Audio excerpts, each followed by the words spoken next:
नमस्कार, मी सोना. नवीन व्हिडिओमध्ये तुम्हा सर्वांचं स्वागत आहे. तर सुवर्णदुर्ग पाहून झाल्यावरती आम्ही हरणी बंदरावरून दापोलीचं एक प्राचीन आणि पवित्र स्थळ असणारं केशवराज मंदिर हे पाहण्यासाठी निघालो होतो. हा कारमधला प्रवास आणि हे साईडला हा व्ह्यू अक्षरशः आपण हा कोकणातला ना हा पार्ट ना आपण जेव्हा घरी जातो तेव्हा आपण मिस करतो. तर आपण दापोलीला जे केशवराज मंदिर आहे ना हे पाहण्यासाठी जात होतो. तर आपला नाश्ता करण्याची वेळ झाली.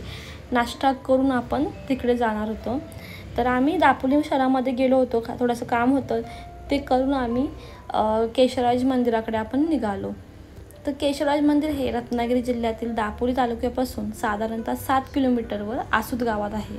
या गावाला निसर्गाने अगदी भरभरून सौंदर्य दिलेलं आहे. दापोली हरणी मार्गावरून जाताना 6 किलोमीटर अंतरावर एक आसूद बाग आहे. तिथून उजवीकडेच 15 ते 20 म्हणजे आत्ता आपण आहे ना इथून 15 ते 20 मिनिटे चालत गेल्यावर अत्यंत सुंदर असं केशवराजांचं विष्णूचं मंदिर आहे. एका छोट्या टेकडीवर केशवराजाचे मंदिर आहे. तिथे जायला वाट सुपारी किंवा फणस किंवा अनेक असे कोकणाचे फळे भेटतात. असे खूप फळं आहेत तिथे. मातीच्या खूप पायऱ्या आहेत. 50 पायऱ्या उतरल्यावर एक छोटासा ओढा लागतो. तो ओढा पलीकडे म्हणजे ओलांडून पलीकडे गेलं ना तर एक 150 पायऱ्या अजून आपल्याला चढावे लागतात. आजूबाजूला आंब्याची, रातंब्याची व टुमदार असे अनेक घरं आहेत. असा हा मनमोहक निसर्गाच्या सानिध्यात चाललेला आमचा प्रवास. स्टार्टिंगला आम्हाला माहिती नव्हतं की हा ट्रेक एवढा म्हणजे 10 ते 15 मिनिटाचा आहे. बोलते 4 पायऱ्या म्हणून म्हणत 250 पायऱ्या चालवल्यात. हा दादा 250 नाहीत पायऱ्या, 150 पायऱ्या असतील जेमतेम. काय खरं नाही. या अलिबाग वाल्यांवरती विश्वास नाही ठेवायचा. असंच मजा करत आम्ही शेवटी पोहोचलो मंदिराजवळ. मंदिरात काळ्या दगडाची केशवराजाची मूर्ती आहे आणि हे मंदिर खूप छान आहे. तिथे गेल्यावर एवढी शांतता फील होते. एक सुंदर असा लाकडी मंडप आहे आणि त्या दिवशी गर्दीही बऱ्यापैकी होती. आणि तिथे एक गोमुख आहे. त्या गोमुखातून पाणी येतं आणि हे पाणी वरती एक जिवंत झरा आहे. आंब्याच्या बुंद्यातून तो झरा वाहतो आणि तिथून हे पाणी असं वाहत वाहत वाहत आणि म्हणजे पूर्वी कसं असायचं एक दगडी पाट असायचे. ते दगडी पाट तिथं बांधलेलं आहे आणि तिथून ते पाणी येऊन गोमुखातून पडतं आणि हे पाणी पिण्यायोग्य आहे. म्हणजे एवढं थंड कुठल्याही बिसलरीला मागे टाकेल म्हणजे काहीच नाही बिसलरी त्याच्यासमोर. एवढं थंडगार पाणी. स्वच्छ पाय धुवून आम्ही पाया पडण्यासाठी मंदिरात आलो.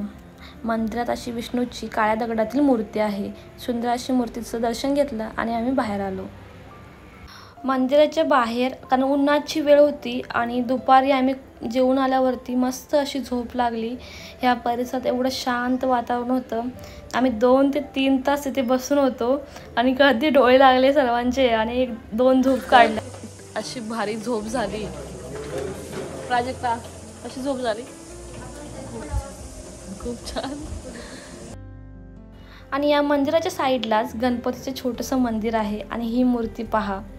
बाप्पांची ही मूर्ती पाहून खरंच मन प्रसन्न झालं. दर्शन घेऊन आम्ही साईडचा आजूबाजूचा सगळा परिसर पाहिला. खूप अशी रतांब्याची झाडं आहेत, सुपारीची झाडं आहेत. असं खूप छान असं वातावरण आहे, प्रसन्न वातावरण आहे. नंतर खाली आलो आम्ही आणि म्हणजे पूर्ण आम्ही प्रवास करून झाल्यावरती एका घरातनं आम्ही मोदकाची ऑर्डर दिली होती. त्या दाबके असं घराणं होतं तिथे आम्ही मोदकाची ऑर्डर दिली. त्यांनी मोदक तयार केले होते. तिथे थोडा वेळ बसलो. म्हणजे कोकणातील जी अशी साधी राहणी असते ती तिथं आम्हाला पाहायला भेटली. म्हणजे खरंच. आणि त्यांनी मोदक पण एवढे छान बनवले होते. मस्त झोपाळ्यावर बसून त्यात तूप टाकून आम्ही मोदकाचा आस्वाद घेतला. मी खरंच सांगते असे मोदक मी कुठंच खाल्ले नाहीत खरंच. तुम्ही यांचा पत्ता लिहून घ्या. इथे तुम्हाला बोर्ड पण दिसेल. आणि तुम्ही कधी इकडे गेला ना हे बापू दाबके यांचं घर तुम्ही विचारा कुणाला पण तिथे नक्की जाऊन या. खूप म्हणजे खूप भारी वाटलं. हे मंदिर पण पाहण्यासारखं आहे आणि तुम्ही नक्की दापोलीत जेव्हा जाल तेव्हा इथे नक्की जा. व्हिडिओ आवडला असल्यास नक्की लाईक करा, कमेंट करा, शेअर करा आणि चॅनलला जर नवीन असाल तर सबस्क्राईब करा. पुन्हा भेटू नवीन व्हिडिओमध्ये. टाटा, बाय बाय.